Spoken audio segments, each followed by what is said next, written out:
not spray it on the inside. Don't spray it on the inside. Quasi going crazy.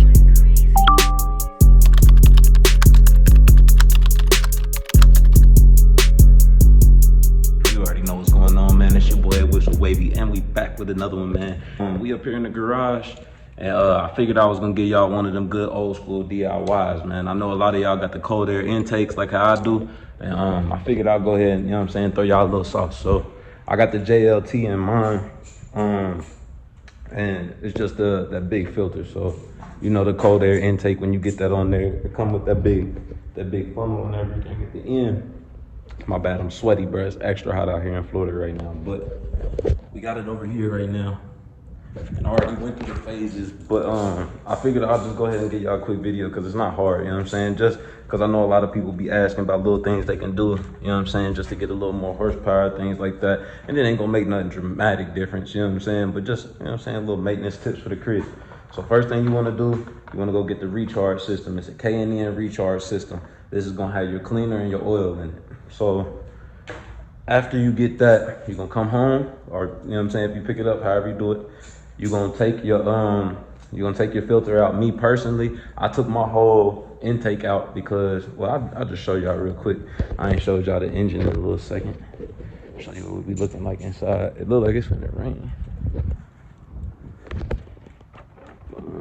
Oh, I left the hood up, perfect. But nah, so I went ahead and sprayed him one time. Wanted to make sure that gold matched the rest of the whip. So if y'all ain't seen it, you know what I'm saying, you ain't following it on Instagram at Whips Wavy, you don't know. But you know what I'm saying, we hit the little interior pieces, got the nozzle handle, you know what I'm saying, the vent up there, you know what I'm saying, small thing. But I wanted to do the intake because I ain't done the intake in a while. But I like how that matched now. You know what I'm saying? It look a lot better, a lot cleaner. But like I said, I took my whole intake out just so I could get to it. The only thing you gotta do, you gotta take this what is it? You get you an 8mm, and then you just, it's two little rings you got, if you got the JLT at least. It's just two of these, take those off, and then you just pull this temperature sensor out, and then you'll have your intake out. Oh, I forgot. And then you take this hose off too. Once that hose comes off, you'll be able to take your whole intake out. So like I said, I already cleaned mine, and you could tell it's clean because it looked gray. Like everything looks gray. That's how you want it to look when it's clean. So that'll get all the dirt and everything off. So before you start putting your cleaner and anything on, one of the little tips that I got hip to is that you want to make sure you get all the debris and everything out of the filter first. So I just went over to the ground. I kind of just shook it and rotated, you know what I'm saying? Kind of like hit it on the ground, rotate over, hit it on the ground, rotate over. Just keep doing that for a little bit. And it don't seem like you're gonna get a lot out, but look at all this. All that dirt right in here. That was all what was in my filter, man. So it was a lot of dirt, you know what I'm saying? It definitely needed it. So after you get all your dirt out, you wanna go ahead and get your cleaner. And me personally, I like to flip the funnel upside down so that the hose is facing up, or the hole is facing up towards me, kind of like how it's sitting right now. So you get your cleaner, and I like to spray down because, I mean, obviously gravity, and it's going towards the part of the funnel that's away from what's getting sucked in, if that makes sense. So it's less chance of stuff getting caught. So I like to do it like that, and that way it can pull everything down, and then I just hose it down, and then you want to let it sit for maybe about 10 minutes or so. Let that cleaner get in there, get all that debris and everything out, get all that grime up off of there, get all that stuff up out of the wires. Then you want to go and rinse it. You want to use cool water, and don't use heavy pressure. Just kind of let it, you know what I mean, do its thing with some cool water, rinse it out, and you'll see, like, keep rinsing until you get all of the cleaning agent out.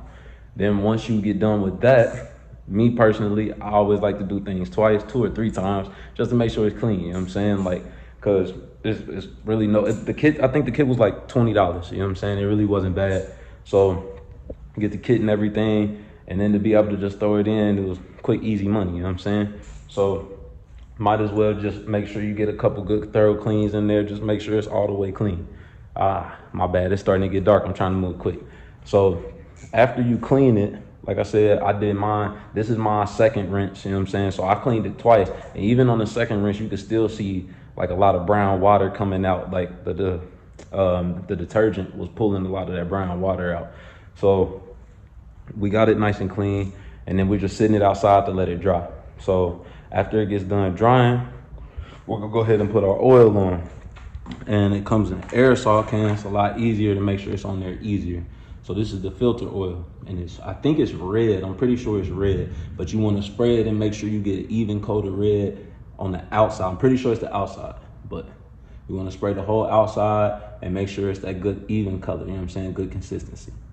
I'm gonna go ahead. Well, actually, let me set the camera up so y'all can see that. Yeah, got the whip in right on time, man. Look. Got both whips in right before it started raining, man. You see the ground just getting wet, but nah. So, like I was telling y'all, man, you wanna dang, what part was I telling y'all? Yeah, you wanna clean it off and you wanna let it dry. I think it was, what part was I telling y'all about? I gotta hold up. Boom. So I got distracted by the water and everything, man, the rain. But nah, so when you spraying the oil on there, and I'll show y'all that probably tomorrow, cause you wanna give your filter a full 24 hours at least to dry, man, cause you know it's a filter, man. Like it's supposed to catch everything. So if you put a whole bunch of oil on it, especially with the water, it's gonna get to dripping into your intake and all. It's gonna cause more harm than help. You know what I'm saying? And you don't want to do that. So give your filter as much time as it needs to go ahead and completely dry, man. So I'm gonna go ahead and give it a full 24 hours, and then we'll be back. All right, man. So it's the next day. We gave the filter smooth, probably 26 hours. I'm saying, you can see, try and get it in the light. You can see it's still a little red, but it's mainly gray. So that's how you know it's ready to go. It's clean and it's dry, so we don't have to worry about, you know what I'm saying, any of that. One of the things you want to do, so first you want to get your oil. We're gonna use the K&N oil. And then this is the filter.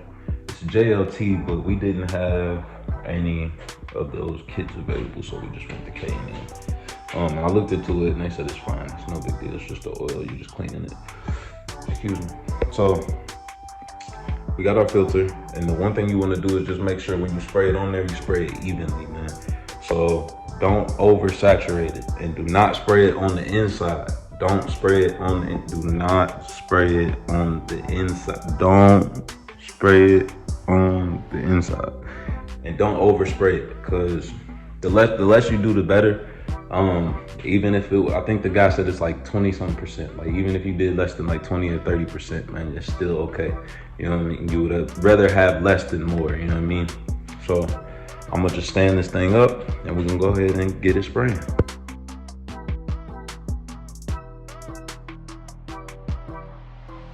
So as you can see, got our filter all sprayed and clean. And we got that oil in there. The lighting ain't too good in here, forgive me. But we got our oil all on there. Like I said, you don't want to oversaturate it. You don't want to do too much. You just want to get enough on there, just to cover it. You know what I mean? Make sure it's covered. And like I said, don't spray the inside. Don't spray the inside. You don't want to put any of that. All right, man, so it's the next day. We are here. You can see the filter. I'm gonna bring this up in there. So you can see all the oil that was on there, all the excess. It got to wick itself out. Like I said, you don't want to put it on too heavy so it's not all thick.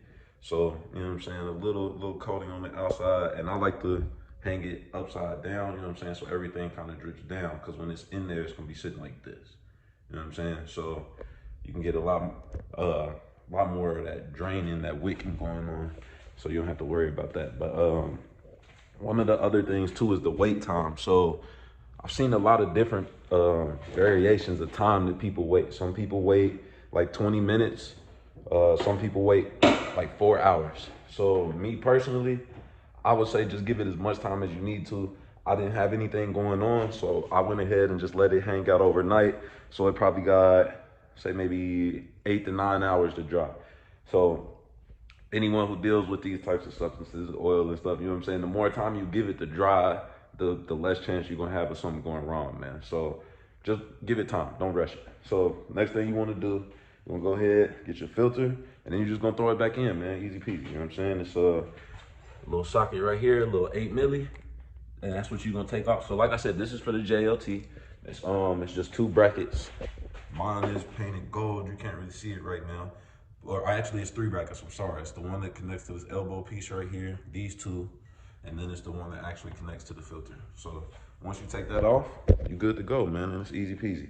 So that's gonna be it for this one. I told you I was just gonna be a quick little easy thing. I actually had somebody message me about this, and I was like, man, I might as well make a video about it because I'm actually working on it right now. So you know what I'm saying? A couple little DIY vibes for y'all. You feel me, man? But it's a lot going on. I'm working on this new logo. I'm trying to wait until I get my new logo back to start dropping videos, man, because we got heat and I want to make sure my watermark is on it. And I'm not playing no games no more because we had some issues with some with some stuff, you know what I'm saying? But anyways, we ain't even gonna get into that. But y'all already know what to do, man.